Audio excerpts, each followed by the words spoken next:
ఇంత దిగజారాలనా సుధాకర్? ఎవరిని నమ్ముకొని నువ్వు చేస్తున్నావు ఇది? పరిటాల సునీత నీకు టికెట్ ఇప్పించేటువంటి సామర్థ్యం ఉందనుకుంటున్నావా? ఆమె పైన ఆమె అధిష్టానానికి నమ్మకం ఉందనుకుంటున్నావా? అవసరం తీరేంత వరకు చంద్రబాబు తర్వాత ఏ ప్రభుత్వం వచ్చినా ఆ ప్రభుత్వంతో చట్టపట్టాలు వేసుకొని పనులు చేసుకునే విధానం కాదు ఆమెది.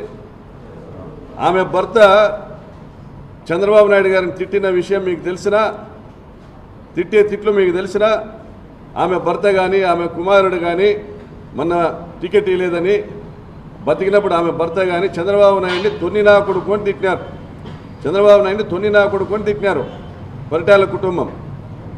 ఎప్పుడు కూడా నాలుగు గోడల మధ్య చంద్రబాబు నాయుడిని తిడుతుంది. వీళ్ళ ఉద్దేశం ఏంటంటే చంద్రబాబు నాయుడు వల్ల ఈ రాష్ట్రంలో తెలుగుదేశం పార్టీకి ఇమేజ్ లేదంట, పరిటాల రవి వల్ల ఈ రాష్ట్రంలో తెలుగుదేశం పార్టీకి ఇమేజ్ ఉందంట. ఇది వీళ్ళ అభిప్రాయం.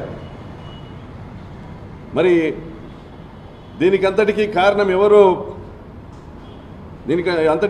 ఎవరు చెప్పను సుధాకర్.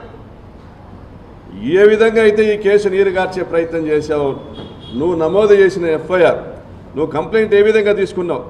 మీరు పోలీసులు 20 మంది ఆ సంఘటనలో, ఆ హత్య సంఘటనలో పాల్గొంటే